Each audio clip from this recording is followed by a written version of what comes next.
Hey y'all, this is September 25th, 2019, and it's 5 days before my cervical fusion surgery.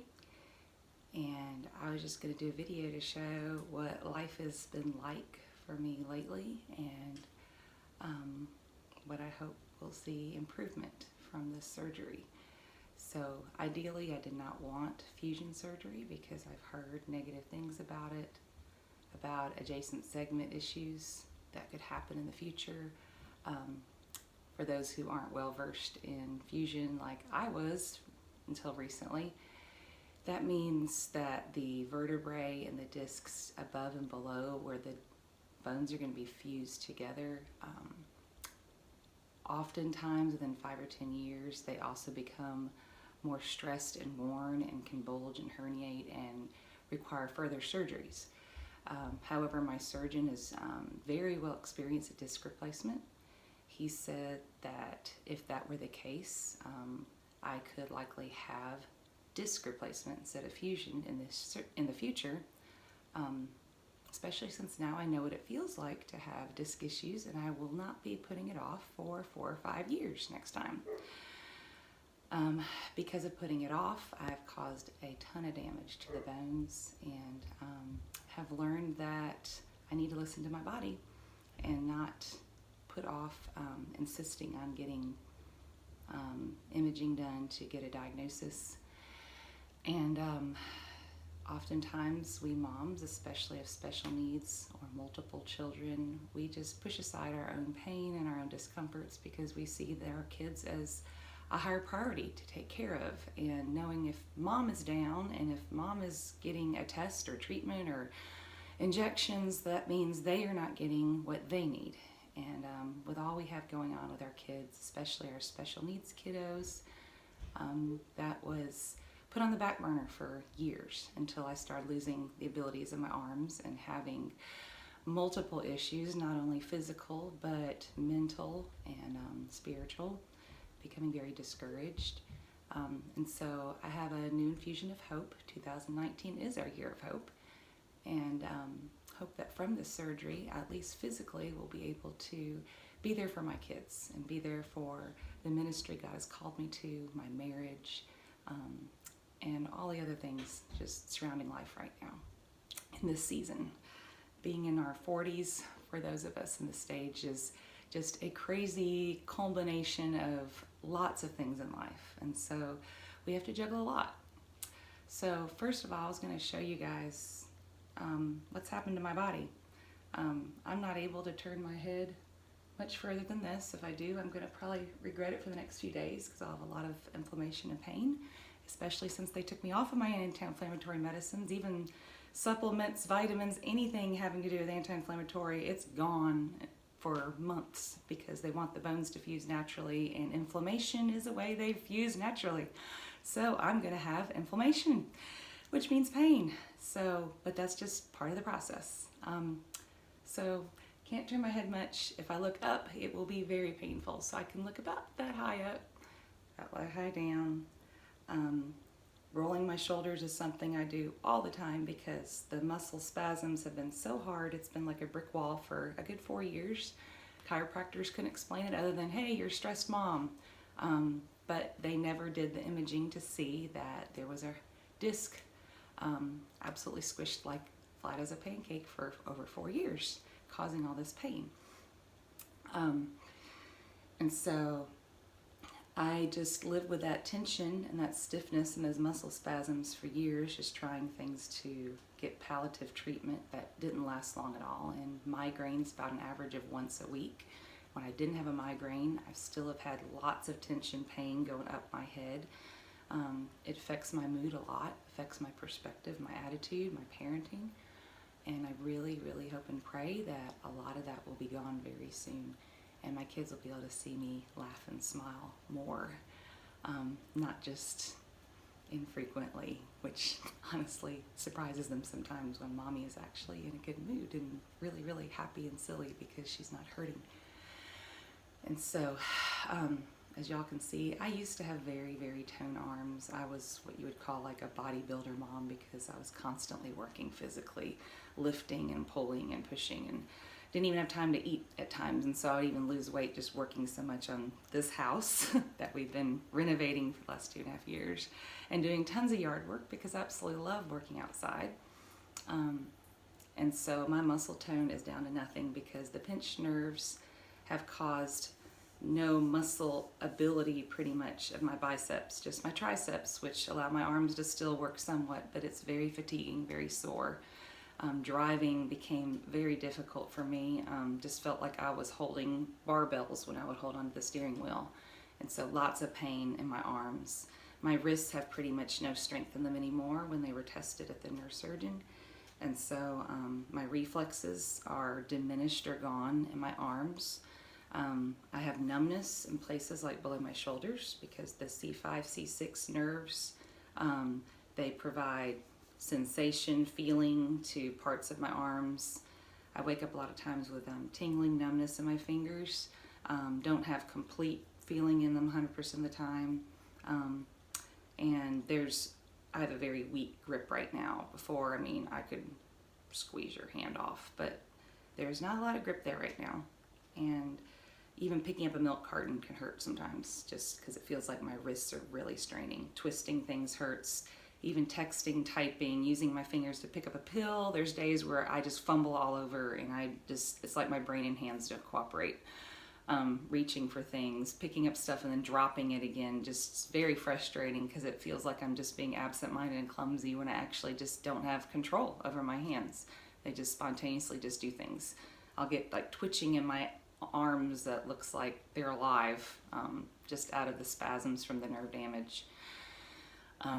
Sitting up straight, like driving, has been very uncomfortable and painful. I can't sit in a chair, can't lay in the bed for very long without tossing and turning constantly.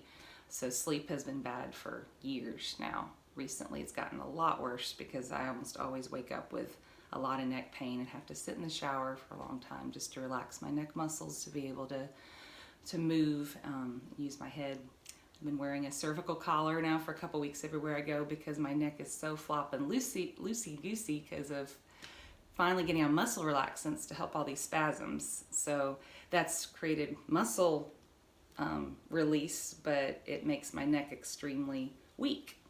So that causes more complications. While it does cause pain relief, I just have to be very, very careful because I don't have that shield up protecting the disc anymore. So it creates more risks while at the same time creates some pain relief if I'm careful. My walking has even gotten off lately. The nerve compression, the spinal compression and stenosis can actually affect how I walk. So it feels like I have one leg longer than the other and I just kind of hobble around lately. I get very winded because I found out that's actually a phrenic nerve that runs through my bones right here too. The phrenic nerve affects the diaphragm, and so it causes me to not take as deep of breaths unless I think consciously about it. And so singing, I get really out of breath, walking up and down stairs, walking across my yard. It's like I'm completely out of shape, but it's actually having to do with my diaphragm. And also the nervous system being out of whack causes my blood pressure to go sky high. Just sitting around the house, sometimes it's 160 over 100. My pulse can get up to like 100 without doing anything. It just starts racing. It's just because my nervous system can't regulate itself. I'll get super, super hot out of nowhere. At Bible study a couple weeks ago, my face just turned beet red like a tomato and started swelling. My eyes started swelling shut. I got all itchy. My hands started doing it. My feet started doing it. Didn't know why until I looked it up, and well, I had another neuropathy reaction. Other times I just spontaneously start itching my hands and feet. No reason at all. They just start itching. And my toes stay perpetually numb, like my middle toes. They always have some amount of sensation loss in them, and it's been that way for about at least 6 months. I wake up and they're the numbest they'll be for the day, and then throughout the day they still don't have all their feeling. And so that's also from the spinal cord compression, just messing up my whole system. And so I'm looking forward to being able to ride a bike, to swim. Haven't been able to really swim at all in years. Go for a run, go for a hike with my kids. I did that once after getting some trigger point injections and for steroids and loosening up some muscles temporarily for a month this summer so I could take my kids places. Went for a beautiful hike, which I've been longing to do for years, and it probably made things a lot worse after that because I didn't feel the pain immediately. It came later. But I still think it was kind of worth it because it was just amazing. We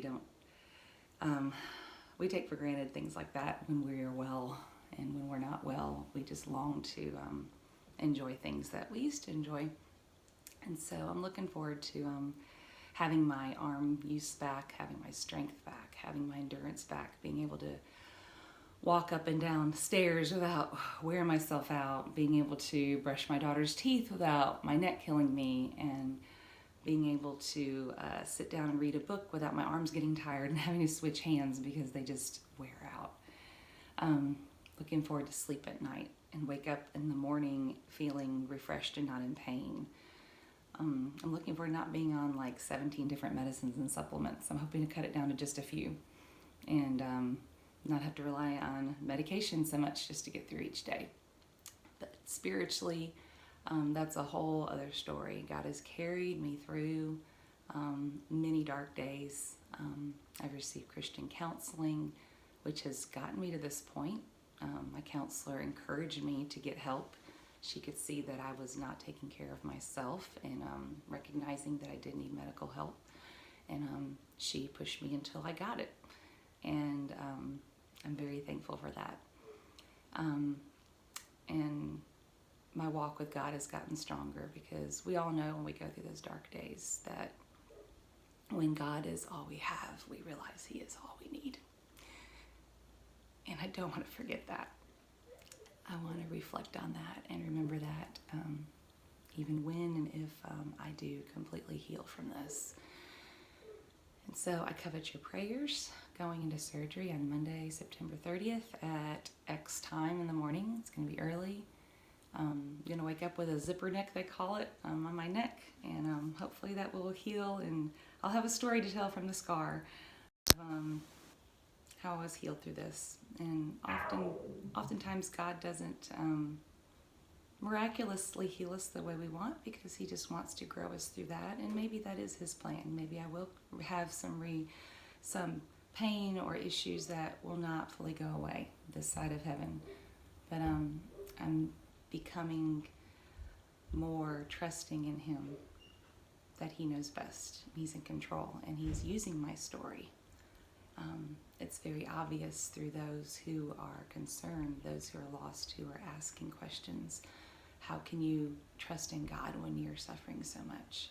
Why did He allow this to happen to you? Why can't He just bless you and give you relief? And my answer is because He knows better than me. And He's drawing me closer to Him. And I don't ever want to regret that because looking towards eternity is much, much more important than looking towards temporary comfort. And so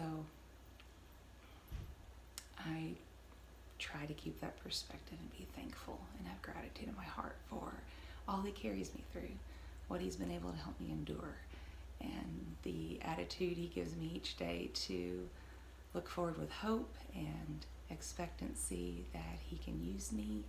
He can still be my strength through my weakness, and that He can shine through me despite my frailties, despite my shortcomings, and despite the sin I still struggle with all the time, that He shows me grace for. And so going into surgery, we'll see how things go.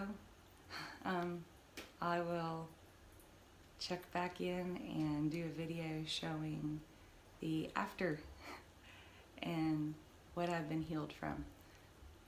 And thank you for listening.